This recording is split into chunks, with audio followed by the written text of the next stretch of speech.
Basically हम ये करेंगे कि सेकेंड ऑर्डर सिस्टम में उसी तरह डायसेक्ट करना है हमने जैसे फर्स्ट ऑर्डर में किया, ठीक है। तो फर्स्ट ऑर्डर में याद है आपको हमने k/t(s)τs+1 एक स्टैंडर्ड फॉर्म बना ली थी और हमने कहा था कि इससे डीसी गेन भी निकल आता है, इससे आपका टाइम कांस्टेंट भी निकल आता है। तो लाइकवाइज यही चीज़ अब हम यहाँ करेंगे। यहाँ पर भी एक स्टैंडर्ड फॉर्म होगी और स्टैंडर्ड फॉर्म को हम देखेंगे कि उसमें कैसे उसको हमने डिसाइफर करना है और उससे हम रिस्पॉन्स के बारे में क्या बता सकते हैं। मे बी इस स्टैंडर्ड फॉर्म से डायरेक्टली बताना बड़ा मुश्किल होगा कि पैरामीटर्स एग्जैक्टली क्या है, लेकिन आपको कुछ ना कुछ आइडिया हो जाएगा उन पैरामीटर्स की रेंज का। अच्छा, अब यहाँ पे अगर आपसे कोई पूछे कि भाई कौन से फिजिकल पैरामीटर्स होते हैं फर्स्ट ऑर्डर ट्रांसफर फंक्शन के, तो आप फौरन आपको कहना चाहिए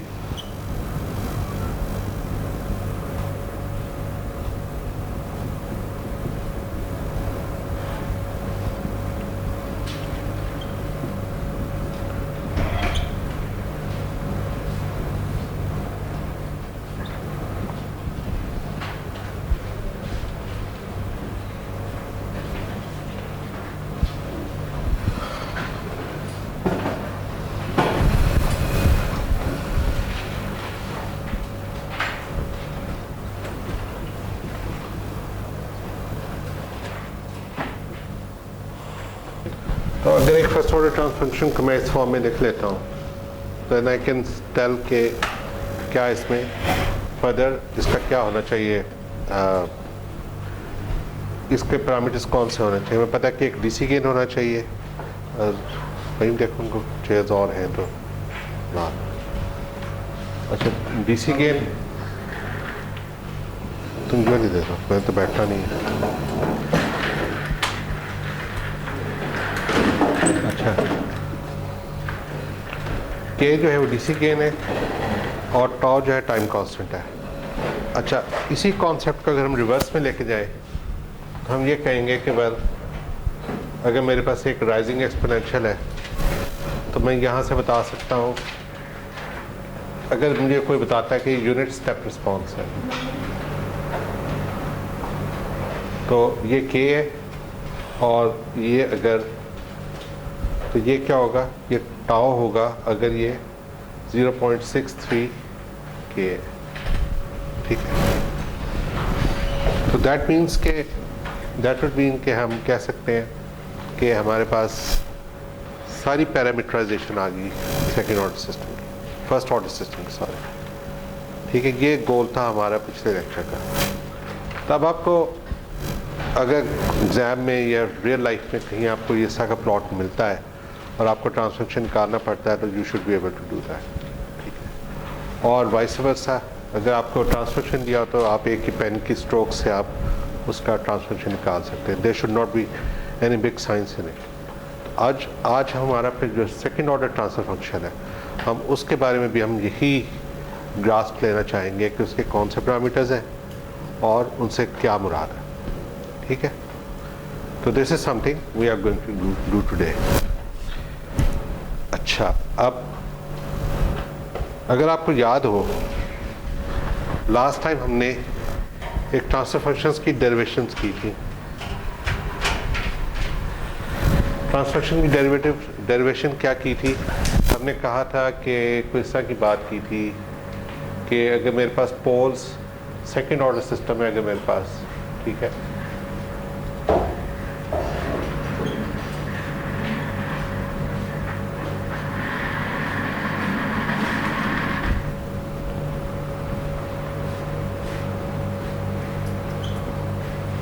पोल क्या है, अगर मैं कहता हूँ ये माइनस सिग्मा प्लस माइनस जे ओमेगा डी,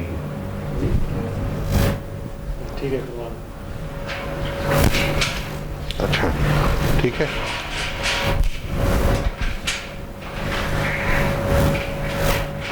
और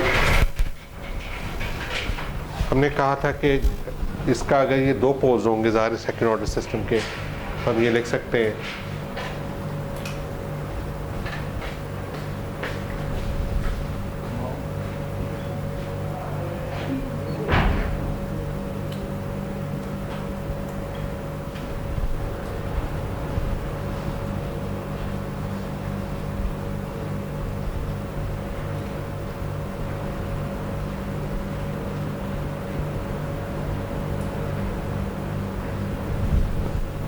ये आपने ड्राइव किया था आगे, याद करें, इसको आगे किया था ड्राइव,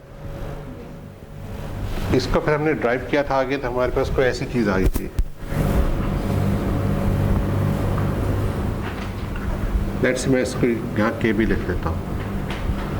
तो मेरे पास आया था S square plus 2 sigma S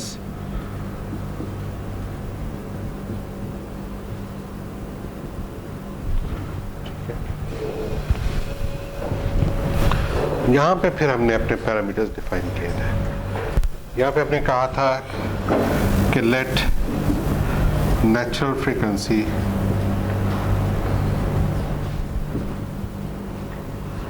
is equal to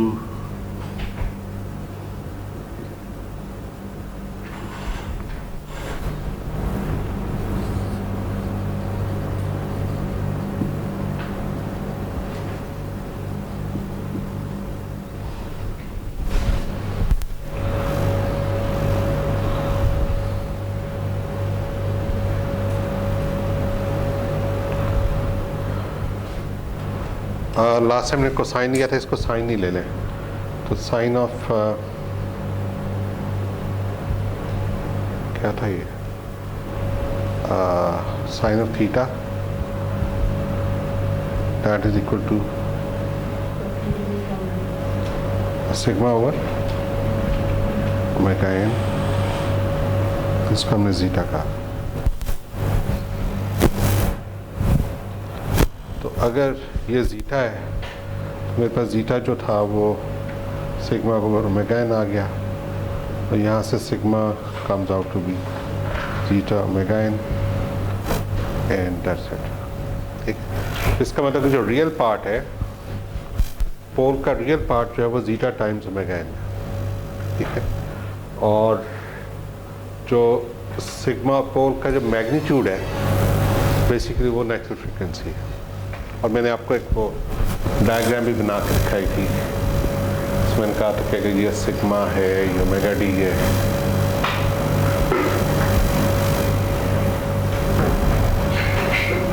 तो हम कह सकते हैं कि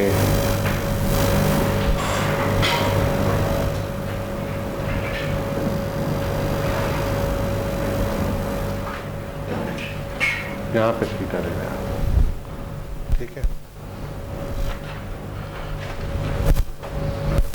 याद आ गया सब लोगों को। और नॉर्मली चूँकि हम स्टैंडर्ड पे जा रहे हैं तो हम कहते हैं कि ये के जो है ना ये ओमेगा एन स्क्वायर ही है, ठीक।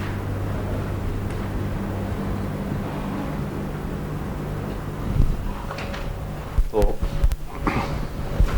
इसको ओमेगा एन स्क्वायर रखने का फ़ायदा ये है कि अगर मैं इस पूरी चीज़ का डीसी गेन निकालना चाहूँ तो कैसे निकलेगा। डीसी गेन का मतलब होता है एस ज़ीरो, एस यानी ज़ीरो होना चाहिए। तो अगर मैं ये एस को ज़ीरो पुट करूँ, ये टर्म ज़ीरो हो गई, ये टर्म ज़ीरो हो गई, और ये रह गया और ये रह गया। ये हमें पता है कि ये ओमेगा एन स्क्वायर है, ठीक है। तो omega n square divided by omega n square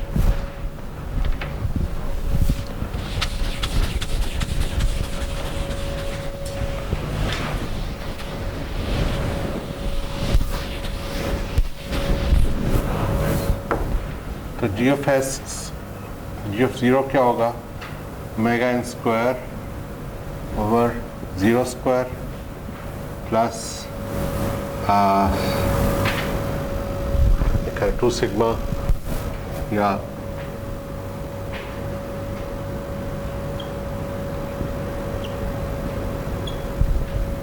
तो ये क्या आ जाएगा 1। तो ये डीसी गेन है।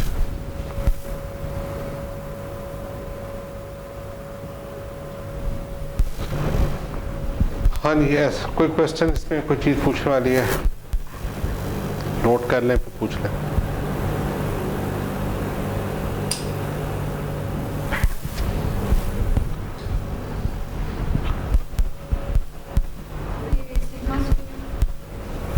सिग्मा स्क्वायर सिग्मा है बेटा,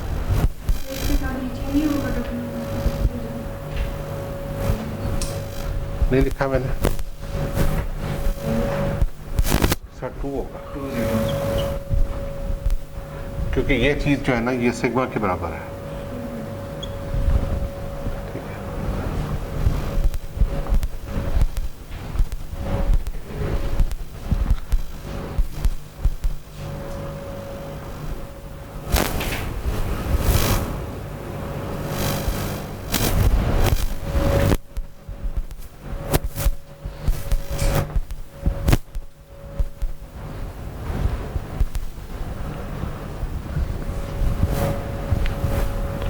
तो सेकेंड ऑर्डर ट्रांसफर फंक्शन की पैरामीटराइजेशन कैसे होगी? अगर मेरे पास सेकेंड ऑर्डर ट्रांसफर फंक्शन है, लेट्स से कि अगर पोल्स उसके हैं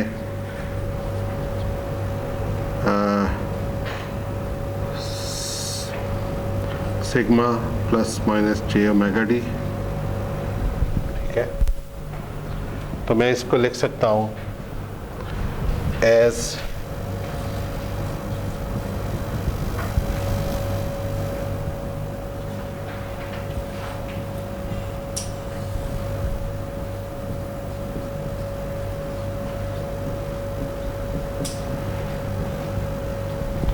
तो ये मेरा एक फाइनल फॉर्म बन जाएगा।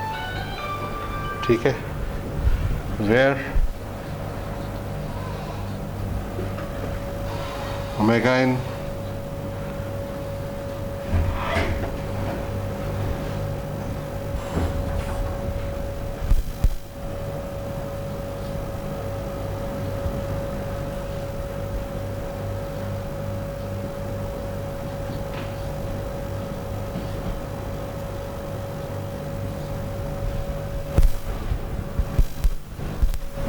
ठीक है,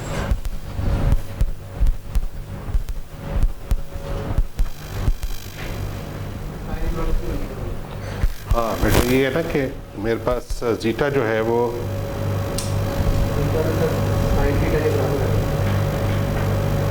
सॉरी गलत कर दिया मैंने।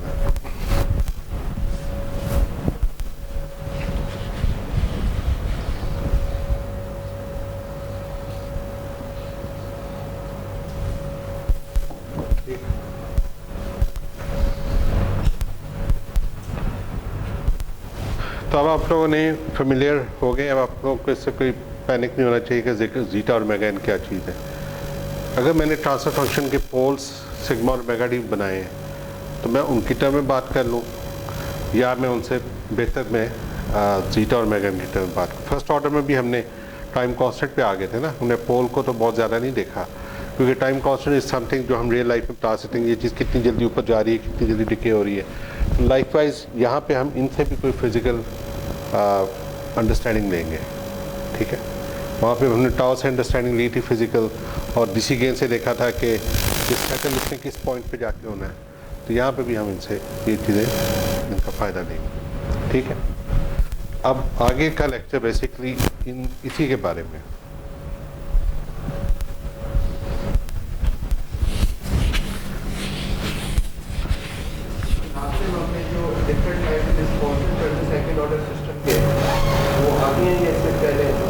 हमने फर्स्ट ऑर्डर के देखे थे, सेकंड के भी देखे। अच्छा देखा था हमने, तो उसमें एक इशू था वो साइन थीटा ग्रेटर देन 1 दे दिया। हाँ वो आया था साइन थीटा इक्वल टू 4 आया था, कोई इसका का था कुछ, है ना?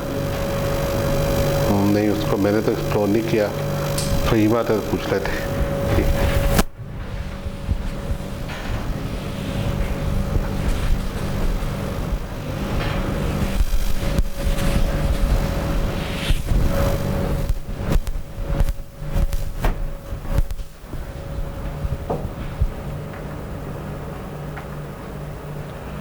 तो यहाँ से आपने लास्ट टाइम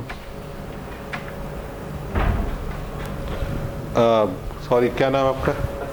अतर ये स्पेलिंग हसन। हसन का क्वेश्चन अभी वो पिछली दफा भी था और मुझे तो याद नहीं रहा, तुम्हें याद हो तो बताओ वरना जो आता है डबल पोल, उधर डबल पोल आ जाए और दोनों रियल एक्सिस और डिफरेंट सूरत में हमारा सिस्टम वर्ड है, हमें पोल्स की लोकेशन पे हाँ, लेकिन वो क्वेश्चन ये था कि साइन ऑफ थीटा 4 कैसे हो सकता है?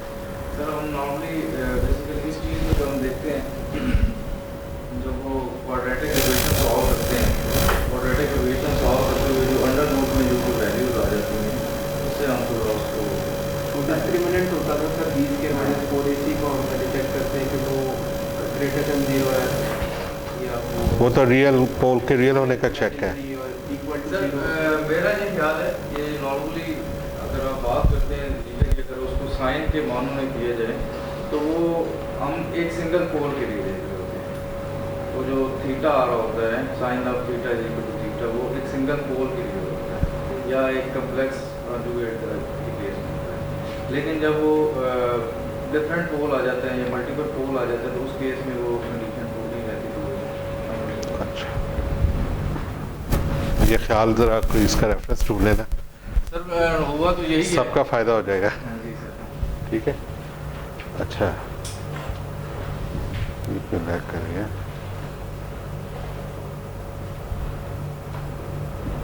ओके जी, अच्छा ये क्लोज लूप के चक्कर में ना आप पड़े, बस ये देखें कि ये ट्रांसफर फंक्शन कोई भी हो, क्लोज लूप ओपन लूप, अगर वो सेकंड ऑर्डर है तो ऊपर जैसा लगेगा। फहीम याद रखना, आखिर में इनको ब्लॉक डायग्राम मैंने करानी फीडबैक। ठीक, अच्छा वो कहाँ था, आगे था वो, ये था तो अंडर डैम ओवर डैम की फिगर क्यों नहीं, इसकी फिगर क्यों नहीं आई, इसकी फिगर नहीं है। अच्छा खैर, अच्छा अब केसेस हम डिस्कस करते हैं कि अगर पोल्स किस तरह के होंगे तो हमें क्या चीज़ मिलेगी। ठीक है, अगर पोल्स दोनों रियल होंगे, ठीक है, अगर सेकेंड ऑर्डर सिस्टम के दोनों पोल्स रियल होंगे तो आपको ना प्रीटी मच जैसा वो होता है ना फर्स्ट ऑर्डर का रिस्पॉन्स वैसा ही होगा। मतलब आपको किसी को बताना पड़ेगा आपको कि ये सेकेंड ऑर्डर सिस्टम है, हो सकता है आप उसको फर्स्ट ऑर्डर भी समझ सकते हैं, बहुत ज़्यादा फ़र्क, कोई फ़र्क ऑलमोस्ट होता ही नहीं है। ठीक है, और वो फुली उसको कहते हैं हम ओवर डैम्प्ड, कि यानी कि जितनी डैम्पिंग होनी चाहिए उससे भी ज़्यादा डैम्प्ड होता है। ठीक है, और वो देखने में बिल्कुल फर्स्ट ऑर्डर रिस्पॉन्स लगेगा। और इस केस में जो जीटा होता है, क्योंकि अब आपके पास ऐसे आ रहा है ना,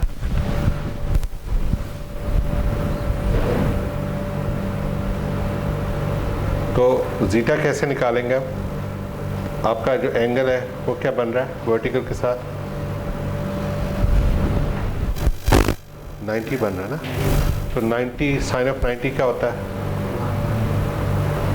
तो हम कहेंगे कि सेकेंड ऑर्डर सिस्टम के लिए जो जीटा वो 1 है। अगर मैं एक टेबल बनाता जाऊँ यहाँ साथ फुल डैम्प सिस्टम के लिए जीटा इज इक्वल टू और ग्रेटर देन 1। ठीक है, ये बात क्लियर। बेसिकली आप देखेंगे जब एक सेकेंड ऑर्डर सिस्टम आप लेते हैं, या शुरू से अगर हम देखें कंट्रोल सिस्टम में, जब भी हम बात करते हैं कि ये कंट्रोलर सिस्टम के साथ क्या करेगा, तो हम 3 बातें करते हैं, बल्कि 2 बातें करते हैं। एक स्टेबिलिटी देखेंगे कि स्टेबल कर देगा सिस्टम को अगर नहीं है स्टेबल, और दूसरा वो उसको परफॉर्मेंस उसकी देगा। ठीक है, परफॉर्मेंस बेहतर करने से मुराद 2 बातें, एक उसकी स्पीड तेज़ करेगा, स्पीड ऑफ रिस्पॉन्स, कितना क्विकली आपका सिस्टम चलेगा। इसकी जैसे एयर कंडीशनर ने आधे घंटे में कूल करना था, अगर कूल कंट्रोलर लगाया हुआ तो मे बी ये जल्दी कर लें, तो दिस इज़ कॉल्ड क्विकनेस और स्पीड ऑफ रिस्पॉन्स। ठीक है, आपके सिस्टम की स्पीड कैसी चेंज की, वो आती है ओमेगा एन से, नेचुरल फ्रिक्वेंसी से। ठीक है, आपने अगर कोई सिस्टम फास्ट करना है ना तो नेचुरल फ्रिक्वेंसी ज़्यादा कर दें। ठीक है, यानी कि या सिग्मा ज़्यादा कर दें या ओमेगा डी ज़्यादा कर दें, सिस्टम फास्ट हो जाएगा। एक बात। अच्छा, दूसरी अब परफॉर्मेंस में दूसरी चीज़ क्या आती है, जीटा। सॉरी, जीटा क्या है, ऑसिलेशन। हमने बार बार बात की थी कोई चीज़ कितनी ऑसिलेटरी है, कितना वाइब्रेशंस उसमें आ रही हैं, तो दैट इज़ कॉल्ड जीटा और डैम्पिंग कोएफिशिएंट। डैम्पिंग क्या चीज़ होती है, वो ऑसिलेशन का उलट होती है। कोई चीज़ डैम्प्ड है इसका मतलब है कि वो ऑसिलेट नहीं करेगी, वो हिले जुलेगी नहीं, ऐसे पड़ी रहेगी। अगर कोई चीज़ अनडैम्प्ड है तो हम कहेंगे ये चलती रहेगी। मसलन अगर हम वेवफॉर्म्स बनाए तो हम कह सकते हैं कि ये एक डैम्प्ड ऑसिलेशन है, ठीक है। या उर्दू में डैम्प्ड का क्या मतलब होगा? फ़हीम गूगल में देख जरा।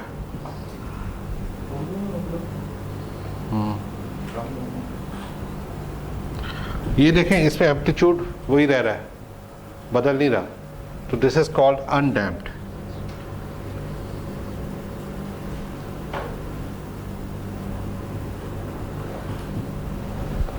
ठीक है।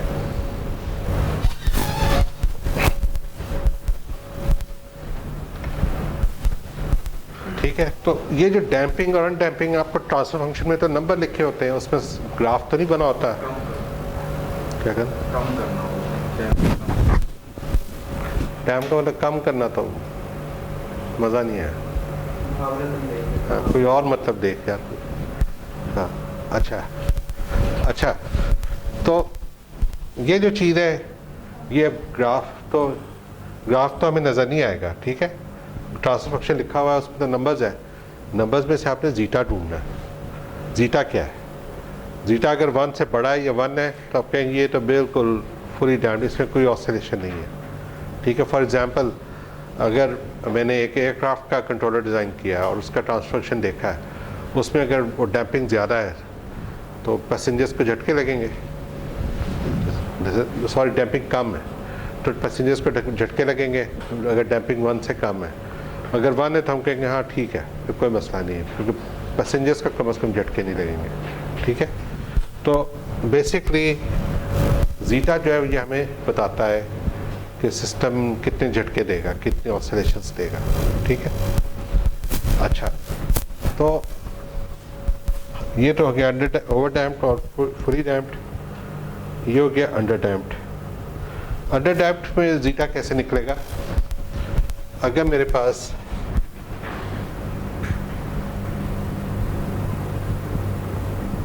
मसलन यहाँ पे है,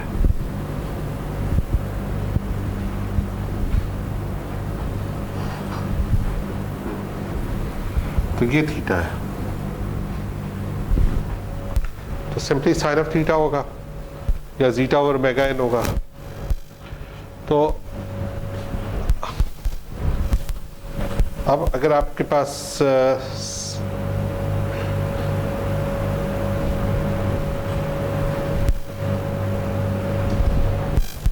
ये लिखा हुआ है, ये अगर इक्वल टू 1 है तो हम सिग्मा और मेगा के बारे में क्या कह सकते हैं?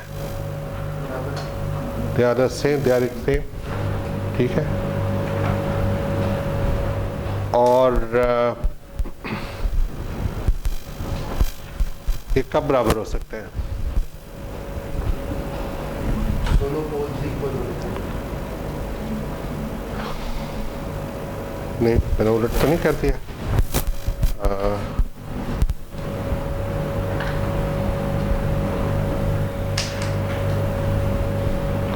दोनों पोल आपके एक बराबर होंगे तो क्या होगा?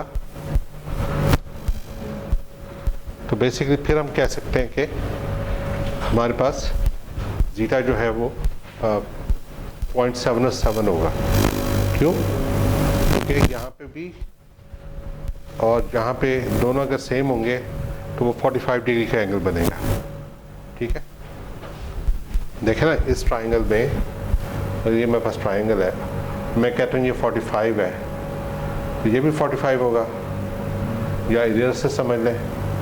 इसका मतलब है कि दोनों साइड्स बराबर होंगी तो फिर जाके आपके पास आएगा।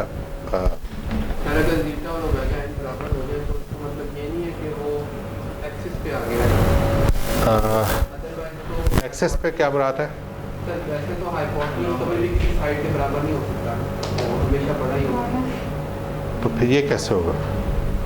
मतलब अगर मैं कहूँ कि ये 1 है, सर वो फिर एक्सिस के ऊपर होगा।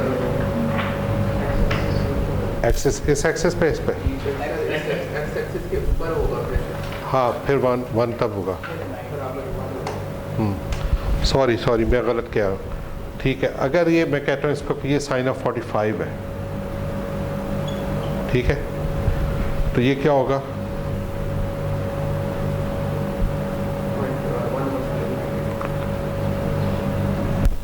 ठीक है, और यहाँ से हम बता सकते हैं कि सिग्मा और ओमेगा डी का क्या रिलेशन होगा, हम फिगर आउट कर सकते हैं।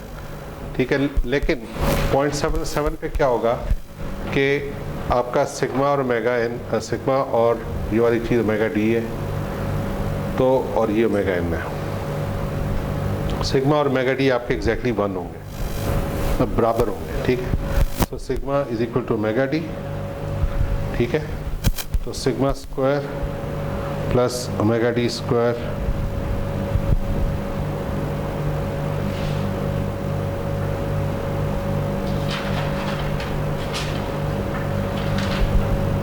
ये क्या आ जाएगा? √2 omega n is equal to √2 और साथ उसके सिग्मा आ जाएगा।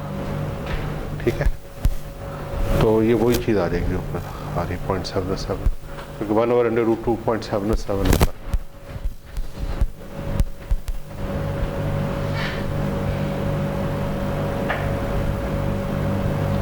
तो इस पे क्या होगा? इस पे आपके पास जो वाइब्रेशन होगी वो इस तरह की होगी। ठीक है, आहिस्ता आहिस्ता डैम्प होगी। ठीक है, इसको कहेंगे अंडर डैम्प्ड। ठीक है, इसमें आपके पास पोल्स रियल एक्सिस पे नहीं होंगे और ना वो इमेजिनरी एक्सिस पे होंगे, बल्कि दरमियान में होंगे। ठीक है, अच्छा, उसके बाद और अगर मेरे पास पोल्स यहाँ आ जाए तो आउटपुट ये चीज़ लगेगी। ठीक है, पोल्स यानी कि उनका रियल पार्ट है ही नहीं, अब रियल पार्ट है ही नहीं, और इमेजिनरी पार्ट हमारा कोई नॉन ज़ीरो है। तो वहाँ पे साइन थीटा क्या हो जाएगा? बेसिकली अगर पोल यहाँ हो तो साइन थीटा क्या हो जाएगा? 0, दैट विल बी 0। तो डैम्पिंग हमारी 0 हो गई। 1 पे डैम्पिंग फुल होगी। तो अगर मैं डैम्पिंग का स्केल बनाऊं,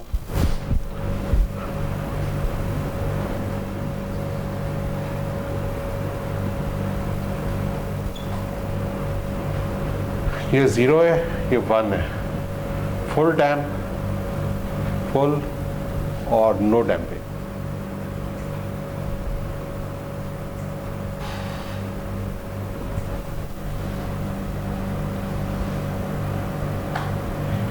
और दरमियान में अंडर डैम्प्ड। तो ये मेरा जीटा स्केल आ गया। ठीक है, ये बात समझ आ गई। अब ये बात जस्ट आप ज़हन में रखें कि बहुत दफ़ा होता है एग्ज़ाम में आपसे पूछा जाता है डिज़ाइन क्वेश्चन कि तो आपको नहीं बताया जाता जीटा क्या रखना है, या रियल लाइफ में आपका बॉस आपको नहीं बताएगा जीटा क्या रखना है। जब ना पता हो तो चुप करके जीटा को 0.77 ले लें। 0.77 is an ideal damping ratio for a system। ये ना बहुत ज़्यादा स्टिफ होती है, ना बहुत ज़्यादा ऑसिलेट करती है, ये दरमियान में होती है। क्योंकि अगर आप एक ऐसा सिस्टम जो ऑसिलेट करता है उसको आप स्टिफ कर देंगे, वो भी गलत है उसके लिए। जैसे आप स्प्रिंग को अगर बहुत ज़्यादा कंप्रेस करके स्टिफ रखेंगे, वो भी उसके लिए ठीक नहीं है, और एनर्जी वाइज भी वो एफिशिएंट नहीं है। तो लाइकवाइज आप इस सब सिस्टम को बहुत ज़्यादा ऑसिलेटरी भी नहीं करना चाहेंगे, दरमियान में आप रखना चाहेंगे। तो आप कहते हैं कि ideal damping ratio, ideal zeta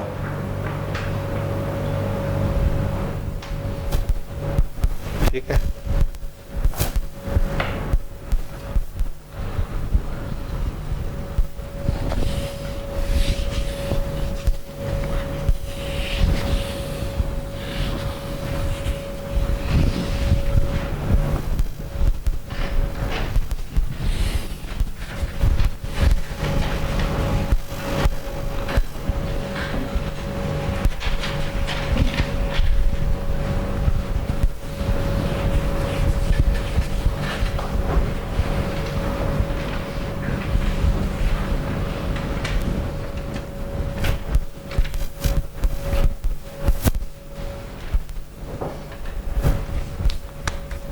attendance का टाइम तो नहीं हो रहा? हाँ।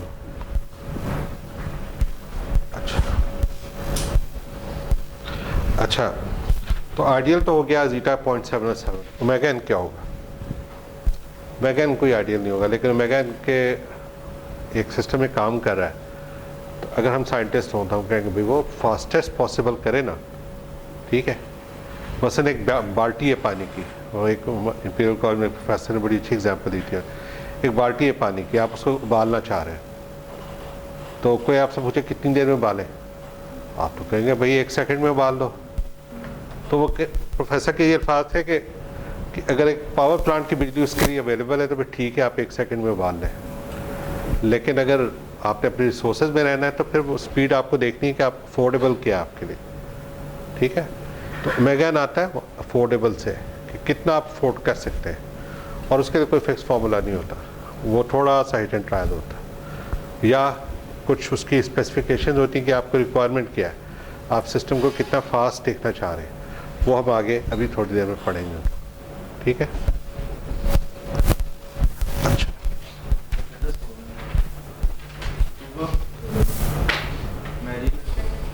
मोहम्मद नईम, अक्सर हुसैन, हसन मोहिउद्दीन, उमामा, इरम, अक्सर सफदर, अब्दुल्ला फारूक, फैज मुस्तफा, मुदस्सिर फारूक, अब्दुल मतीन, हमजा, फैसल वसीम। अच्छा, लास्ट क्लास है क्रिटिकल डैम्प सिस्टम होता है इसमें कि पोल्स एक ही जगह पे, रियल पोल्स हो और वो एक ही जगह पे पड़े हो, ठीक है, मतलब 2 पोल्स मल्टीपल पोल्स हो, ठीक है, वो भी जीटा 1 होगा वहाँ, ये क्रिटिकल डैम्प हो गया। अब आ जाए इस पे कि अब एक जनरल आउटपुट कैसे लगेगी, अगर मैं transfer function 1 second order system है और उसका मैं यूनिट स्टेप इनपुट देता हूँ, तो उसकी आउटपुट कैसे लगेगी? First of all it will be like a rising thing, it will not be exactly rising exponential, बल्कि ये कुछ इस तरह की चीज़ बनेगी, और इसको पढ़ना ज़रा थोड़ा सा ज़रूरी है। इसमें पहली चीज़ तो आप देखते हैं कि इसका राइज टाइम क्या है, ठीक है।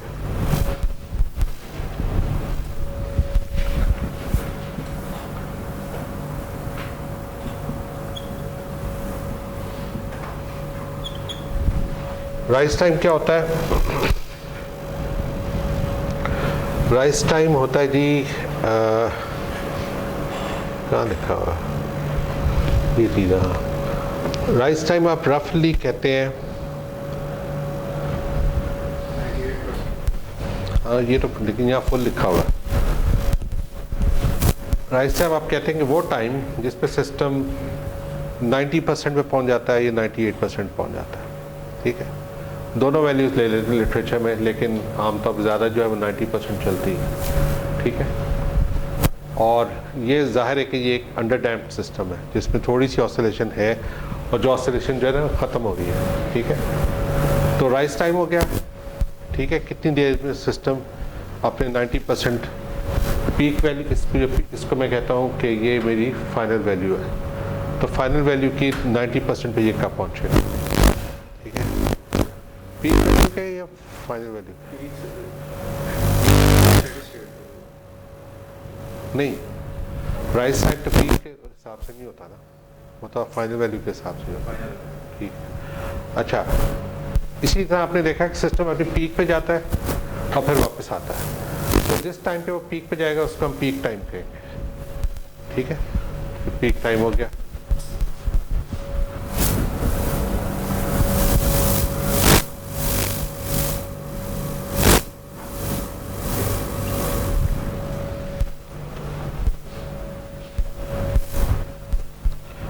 अच्छा, और एक और है स्पेसिफिकेशन में ये है कि हम ये कहते हैं कि पीक टाइम है, पीक लेट्स है कि सॉरी, ये सिस्टम सेटल डाउन हो रहा है स्टेडी स्टेट वैल्यू 1 पे, ठीक है, ये 1 लाइन लगी हुई है, ठीक है। अच्छा, उससे पहले इसको भी देख लें, देखें आपका सिस्टम 1 पे गया, इसको 1 पे रहना चाहिए था, लेकिन इनर्शिया की वजह से ऊपर गया फिर वापस आया, ये जितना ऊपर जाता है ना 1 से, इसको हम कहते हैं परसेंटेज ओवरशूट। ठीक है, इसको कहते हैं परसेंटेज ओवरशूट।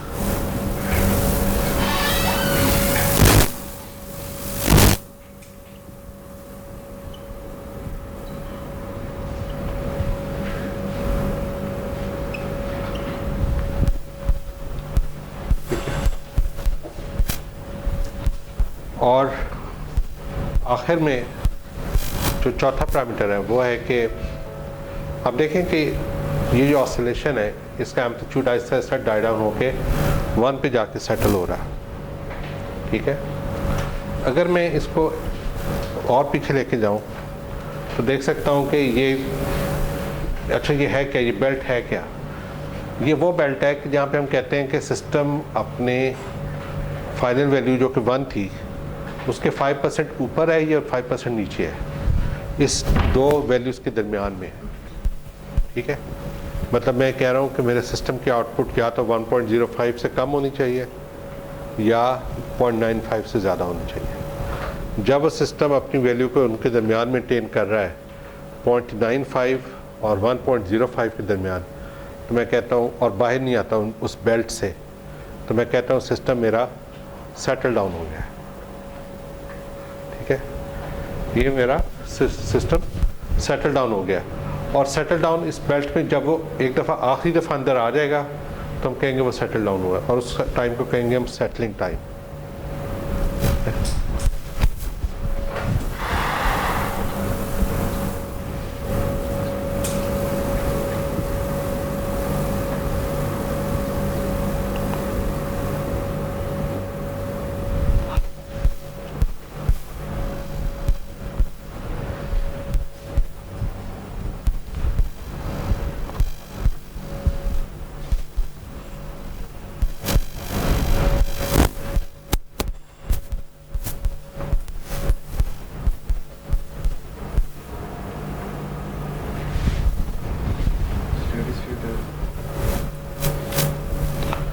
अच्छा अच्छा होता ये है कि रियल लाइफ में ये जो ब्लैक थिक लाइन है इसको थिन लाइन के ऊपर आ जाना चाहिए, तब हम कहेंगे ना सिस्टम ने 1 अचीव कर लिया कि उसकी फाइनल प्रायोरिटी। लेकिन रियल लाइफ में होता नहीं है, ये हमेशा 1 से थोड़ा सा कम होता है, ये ज़्यादा भी हो सकता है। तो जो एरर दरमियान में बनता है उसको हम कहते हैं स्टेडी स्टेट एरर। ठीक है, ESS।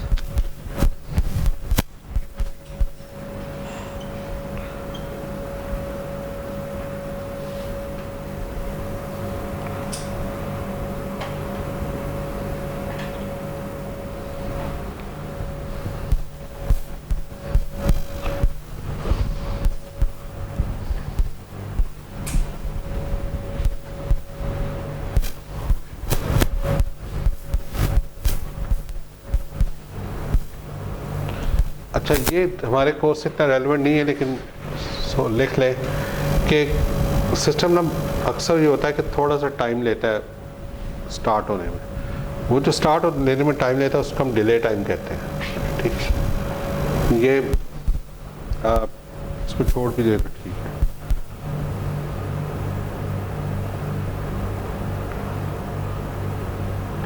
अच्छा राइज टाइम जो होता है ना, एक चीज़ मैं भूल गया, राइज टाइम 10% से 90% तक होता है। ठीक है, खाली 90% नहीं है, ये 10% से 90% तक होता है। ठीक है,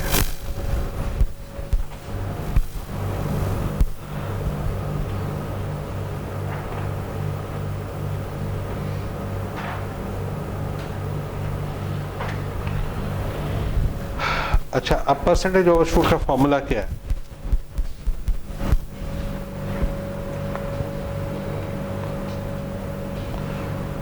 इसका के जो आउटपुट आपके पास है, इफ सी इज़ आउटपुट, तो पीक टाइम के बाद जो आउटपुट है और स्टेडी स्टेट में जो आउटपुट है, और उसको आप स्टेडी स्टेट आउटपुट से डिवाइड करते हैं इंटू 100। ये क्या है? Output at steady state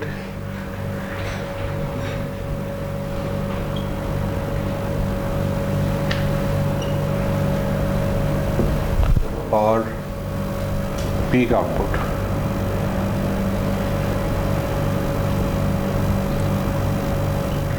in दोनों को माइनस करें, डिवाइड करें स्टेडी स्टेट आउटपुट से और 100 से मल्टीप्लाई कर दें, ये आपके परसेंटेज ओवरशूट आ जाएगी।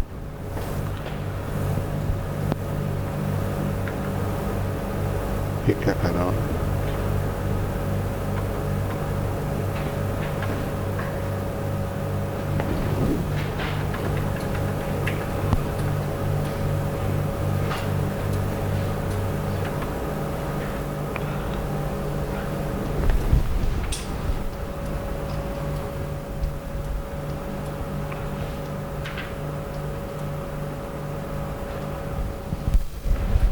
अच्छा, अब ये जो स्पेसिफिकेशन हमने देखी है टाइम में, ठीक है, इनको हम जीटा और ओमेगा एन के साथ कैसे रिलेट करेंगे? लेट्स से आपका बॉस आपको कंट्रोलर डिज़ाइन करने के लिए कहता है, तो वो कभी भी जीटा और ओमेगा एन में नहीं बताएगा, वो आपको टाइम में बताएगा कि मुझे 4 सेकंड सेटलिंग टाइम चाहिए, मुझे पीक टाइम इसकी में भी 1 सेकंड चाहिए, something like that, percentage overshoot 10% से ज़्यादा नहीं होनी चाहिए। तो हम कभी भी ये नहीं कह सकते कि वो जीटा और ओमेगा एन की टर्म्स में कुछ बताएगा। तो हमारा काम ये होता है कि जो टाइम डोमेन स्पेसिफिकेशंस हैं ये वाली,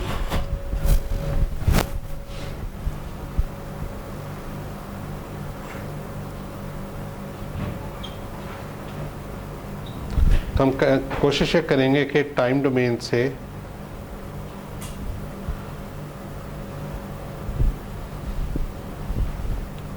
फ्रीक्वेंसी डोमेन स्पेसिफिकेशंस में आए।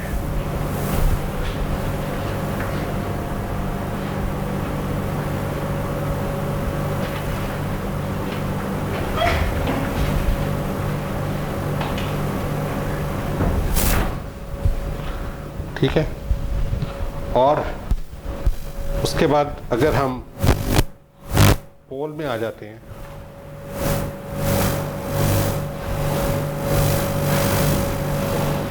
तो ज़ाहिर है कि हमें ट्रांसफर फंक्शन मिल गया।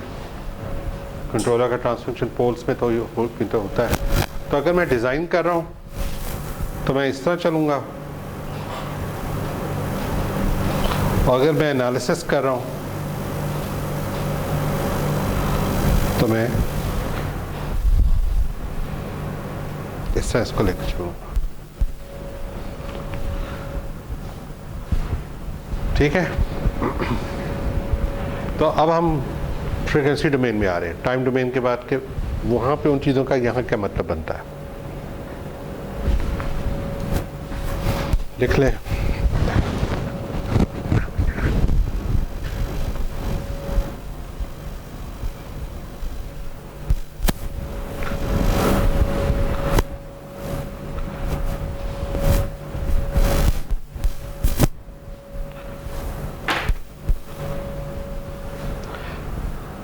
अच्छा, अब अगर मैं पोल को देखूं तो जो हाइपोटेन्यूज हमने बनाया था omega n sigma square plus omega d square under root, basically वो ओरिजिन से डिस्टेंस ही था, वो वेक्टर की लेंथ थी वो ना। तो वेक्टर की लेंथ क्या होती है? Distance from the tip of the vector to origin. ठीक है, तो ये बेसिकली ओमेगा एन को मैं कह सकता हूँ कि ये ओरिजिन से है, और ये जितना दूर होगा ओमेगा एन उतना बड़ा होगा, और ओमेगा एन बड़ा होने का क्या फ़ायदा है? सिस्टम उतना फास्ट होगा, उतना तेज़ होगा। ठीक है, अच्छा, अब अगर मैंने एस डोमेन में देखना हो, मैंने वो सारे सिस्टम जो इस स्पीड पे चलते हो ओमेगा एन पे, वो कहाँ होंगे? अगर वो यहाँ पे होगा तो उसका डिस्टेंस भी यहाँ सेम होगा, अगर यहाँ होगा तो उसका भी ये सेम होगा, तो अल्टीमेटली वो एक सर्कल बना देंगे। ठीक है, वो सारे सिस्टम जो एक ही स्पीड पे चल रहे हैं, ओमेगा एन की स्पीड पे चल रहे हैं, they will draw a circle. ठीक है, वैसे मैं कहता हूँ कि ओमेगा एन को मैंने 3 रखना है, ठीक है, 3 रेडियंस पर सेकेंड, तो उसके पोल्स हमेशा इधर होंगे। ऑब्वियसली आप चाहेंगे कि इधर ना हो, क्योंकि ये अनस्टेबल होगा। आप लेफ्ट हाफ में जो हाफ सर्कल आपका बन रहा है, सेमी सर्कल, उस पर रखेंगे आप।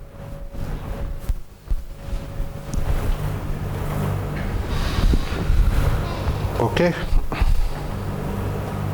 अच्छा, तो हम क्या कर सकते हैं कि हम कहते हैं कि मैं ना जिस तरह ग्राफ पेपर में एक आपका डिवीजन होती है ना, लाइकवाइज मैं कहता हूँ कि मैं ना सर्कल्स ड्रॉ कर लेता हूँ। तो मुझे पता है कि इस सर्कल पे अगर पॉइंट है उसकी क्या स्पीड होगी, इस पे तो क्या स्पीड होगी, इस पे तो क्या है, और मुझे ये भी पता है कि अगर एक सर्कल पे सिस्टम का पोल इधर आ रहा है, एक सिस्टम का पोल इधर आ रहा है, तो कौन सा फास्ट होगा, बाहर वाला ज़्यादा फास्ट होगा।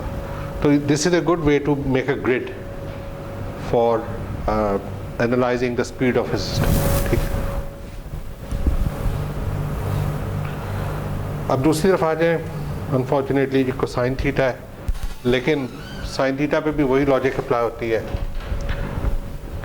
साइन थीटा क्या चीज़ था, डैम्पिंग रेशो थी। हमें पता है कि जी वो अगर सिस्टम डैम्प्ड है और उसका जीटा कॉस थीटा है या साइन थीटा है, तो उसका एंगल ये बनेगा।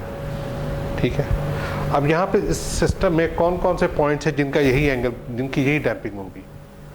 बेसिकली अगर मैं सिस्टम यहाँ पे ले लेता, फिर उसकी वही डैम्पिंग, उसकी नेचुरल फ्रिक्वेंसी थोड़ी हो जाती, लेकिन उसकी डैम्पिंग वही रहती। और अगर यहाँ लेता तब भी, तो इस सारी लाइन पे डैम्पिंग रेशो सेम रहेगी, इस लाइन पे डैम्पिंग रेशो सेम रहेगी। तो बेसिकली अगर मैं कांस्टेंट डैम्पिंग रेशो की लाइंस बनाना चाहूँगा तो वो स्ट्रेट लाइंस होंगी रेडिएटिंग फ्रॉम द ओरिजिन। ठीक है,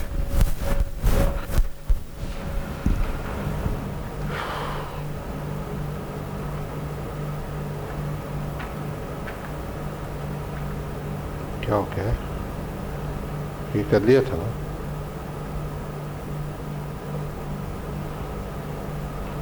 अच्छा,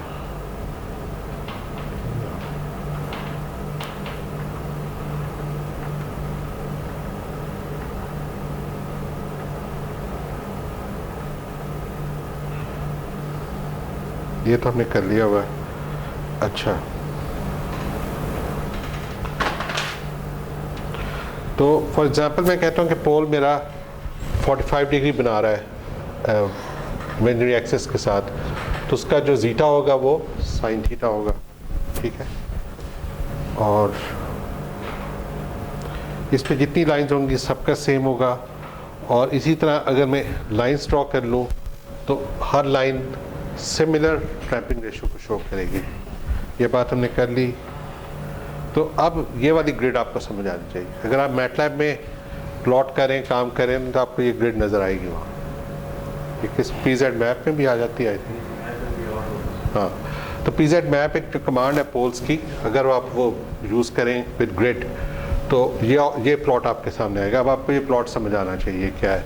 इसमें एक तो कंसेंट्रिक सर्कल्स हैं, सेमी सर्कल्स हैं कि वो जो कांस्टेंट स्पीड बता रहे हैं। बेसिकली ये इस सर्कल पे जो पोल अगर आएगा तो वो 0.5 रेडियन पर सेकेंड है, इस सर्कल पे आएगा तो वो 3.5 है।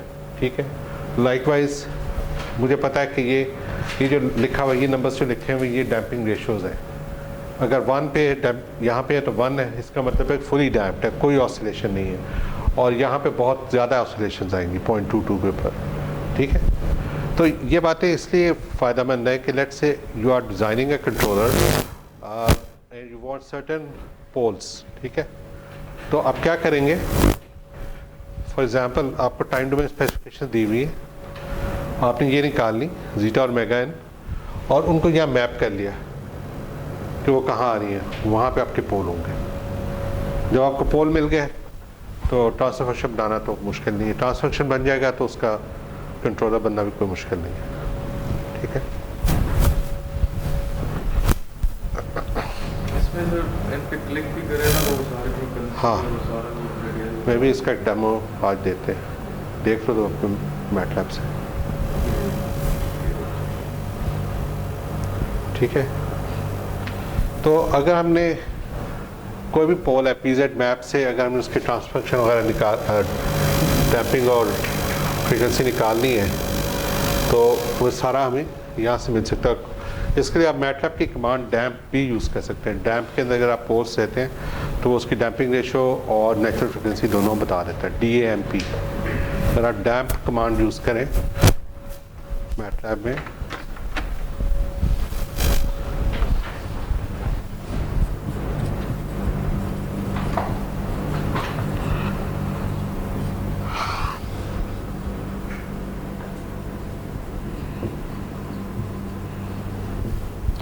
तो ये मुझे क्या देगा, जीटा और ओमेगा एन दोनों मुझे पोल्स के दे देगा।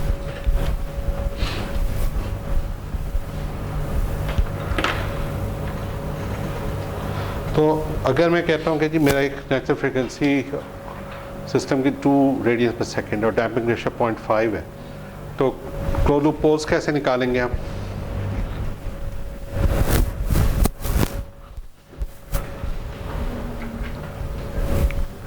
देखें, हमें ये पता है कि 2 रेडियन पर सेकेंड ओमेगा एन है और जीटा पॉइंट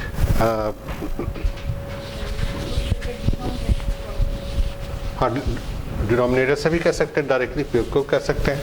हाँ, यहाँ पे हम देख सकते हैं कि zeta omega n is equal to 1 है, क्योंकि एस की पावर्स एस के कोएफिशिएंट को कंपेयर करें तो 2 zeta omega n is equal to 2। That means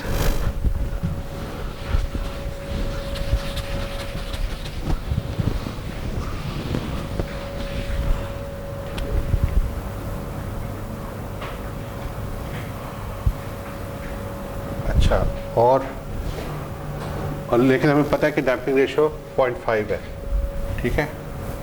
0.5 into omega n is equal to 1 और वही ओमेगा एन 2 रेडियन, यानी कि ये ठीक आ गया, सही आ गया। अब पॉइंट इसके पोल्स कैसे निकलेंगे? पोल्स आप इस तरह से निकाल सकते हैं कि सिग्मा जो होता है वो जीटा ओमेगा एन के बराबर है, तो वो आ जाएगा 0.5 इंटू 2 1 रेडियन पर सेकेंड। अच्छा, और इसका इमेजिनरी पार्ट कैसे आएगा? हमें ये पता है कि ओमेगा एन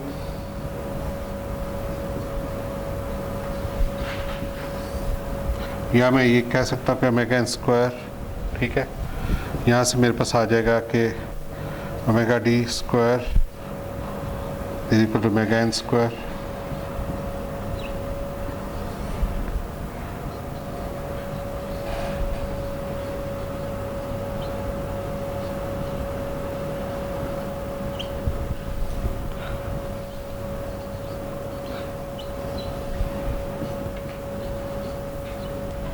यहाँ से डायरेक्ट आ जाएगा। निकालें क्या होगा?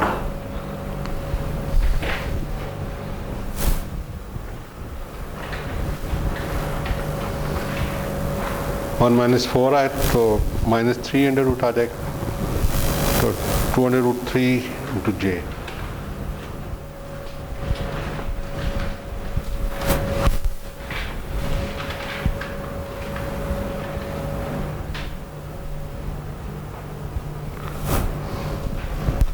इनके पोल्स निकालें और कंफर्म करें यहाँ पोल्स आ रहे हैं।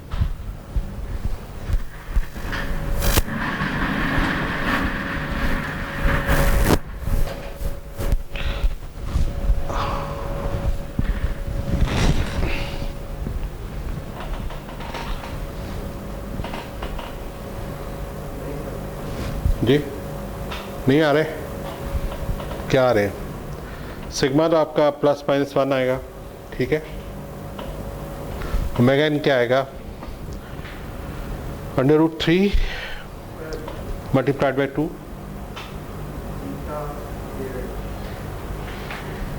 ओमेगा एन कितना है? ओमेगा एन 0.5 है ना, तो 0.5 इंटू √3/2 हो गया, तो 1.732 डिवाइडेड बाई 2 0.866 होगा। तो 0.8 पे आ रहा है? नहीं आ रहा। ओमेगा डी तो कहीं और ही आ रहा है। √3 और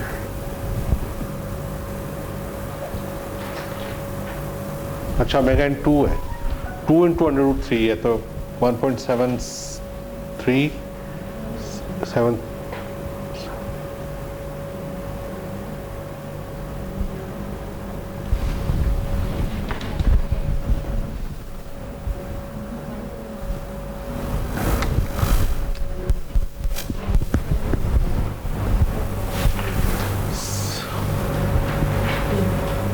बीटा आपका 0.5 है, ओमेगा एन 2 है, ठीक है।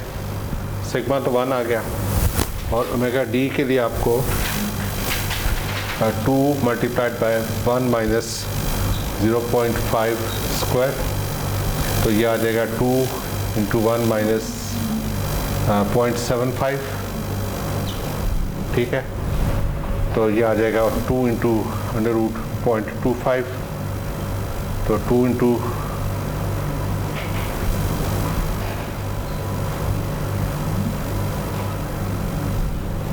कितना आएगा, 2 इंटू 0.5,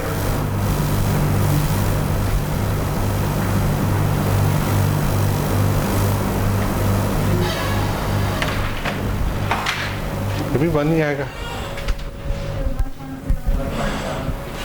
वो 0.5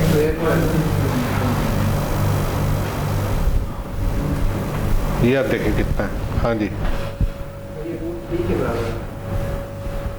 रूट 3 के नहीं, ओमेगा 0.5 है ना। तो दूसरे तरीके से सॉल्व कर लिए रूट 3 आ जाएगा। ओमेगा टी जो है ना रूट 3 के बराबर आ जाएगा। एक मिनट, ठीक है, ये अंडर रूट 0.731 ये कितना बनता है, 3 और 4, ठीक है।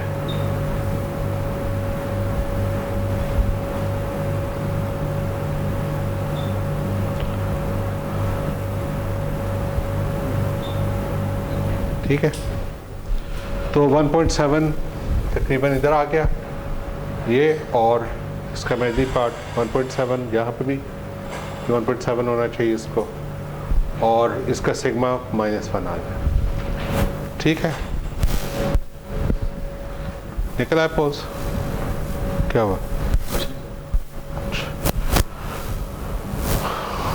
हाँ जी, इसमें कुछ नहीं समझ आया।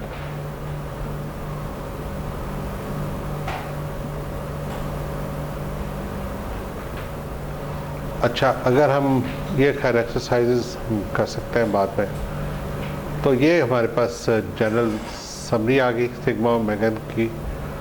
तो ये जो पोल का सिग्मा होता है वो जीटा ओमेगन होता है, और ओमेगा डी जो है वो omega n into 1 minus zeta square under root होता है।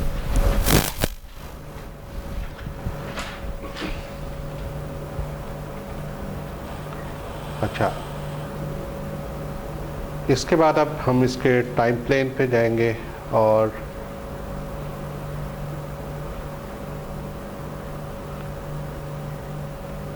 ये बड़े लंबा चक्कर, इसमें नहीं पढ़ते हम, इसकी ज़रूरत नहीं है हमें।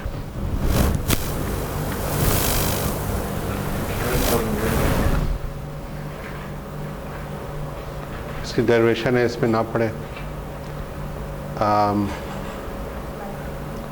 अब यहाँ से देख लें कि अगर हम सेकेंड ऑर्डर डिफरेंशियल इक्वेशन को, जिसका ये ट्रांसफर फंक्शन, तो उसको सॉल्व करें तो हमारे पास ये चीज़ आती है। अब ये देखने में बड़ी कंफ्यूजिंग सी चीज़ है, ठीक है, मतलब बेसिकली, लेकिन अगर आप इसको अंदर पार्ट्स में जाएंगे तो आपको आसानी होगी। 1 तो जाहिर है कि उसका जो यूनिट इम्पल्स स्टेप है उसकी तरफ से आ रहा है। ये वो e⁻ ओमेगा टी क्या चीज़ है, अगर मेरे पास एक वाइब्रेशंस आ रही थी या ऑसिलेशंस आ रही थी, तो इनका जो एनवेलोप है डैम्पिंग वाला वो है। लेकिन ये तो मैंने कहा था कि e⁻⁻ है, तो they are the same thing, क्योंकि सिग्मा और जीटा ओमेगन एक ही चीज़ है, ठीक है। अब रह गए अंदर देखें cosine omega T D T, तो इसका मतलब है कि ये जो टाइम पीरियड है ये वाला, यहाँ से लेके यहाँ तक, तो ये क्या है, ये 1/ओमेगा डी है, बल्कि इसकी जो फ्रीक्वेंसी है वो ओमेगा डी रेडियंस पर सेकेंड है, ठीक है। और ये कांस्टेंट है, इसकी परवाह ना करें। अगर ये 1 है तो ये 0 हो जाएगा, ठीक है। और सॉरी, अगर ये 0 है तो फिर इसका मतलब कि सिर्फ कोसाइन रहेगा, वरना दोनों आते रहेंगे, दोनों का मिक्स आएगा।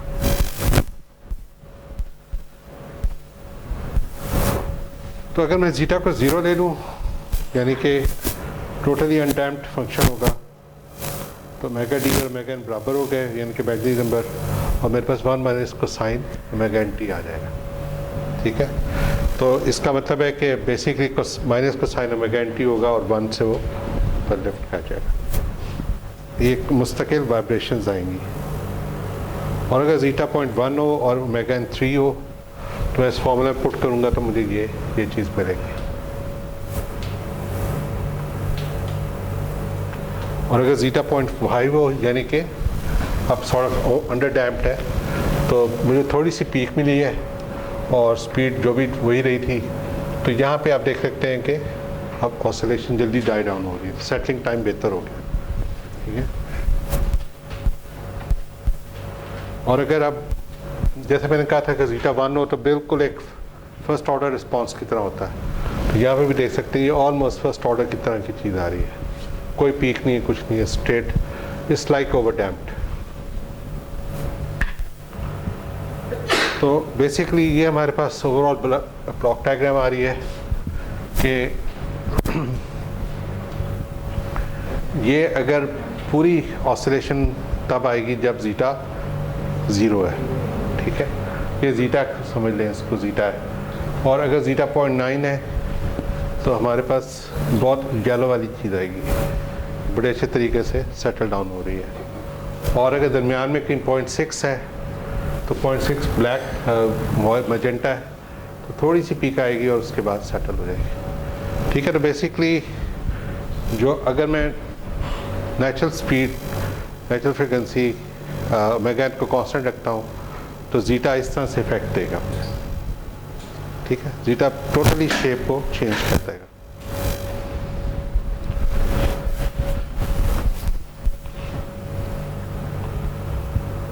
और ये अगर अंडर डैम्प्ड सिस्टम है और अब मैंने स्पीड चेंज की है और ज़ीटा चेंज नहीं किया, तो आप देख सकते हैं कि सेटिंग टाइम भी चेंज हो गए और ओवरशूट्स भी चेंज हो रहे हैं। ठीक है, सॉरी, ओवरशूट चेंज नहीं हो रहे, सेटिंग टाइम सिर्फ चेंज हो रहे हैं और राइज टाइम चेंज हो रही है। ये देखिए, ये रेड वाला राइज करने में कितना देर लगा रहा है, ओमेगा n 0.5 है, ओमेगा n 2.5 किया तो ये क्विकली फ़ौरन 1 सेकंड के अंदर राइज कर गया। यहाँ पे ये तकरीबन 4-5 सेकंड में राइज कर रहा है, इसका राइज टाइम बहुत ज़्यादा हो गया। सेटलिंग टाइम भी उससे बहुत ज़्यादा हो रहा है, ये तो खैर सेटल हो ही नहीं रहा आपके होराइजन के अंदर। ठीक है,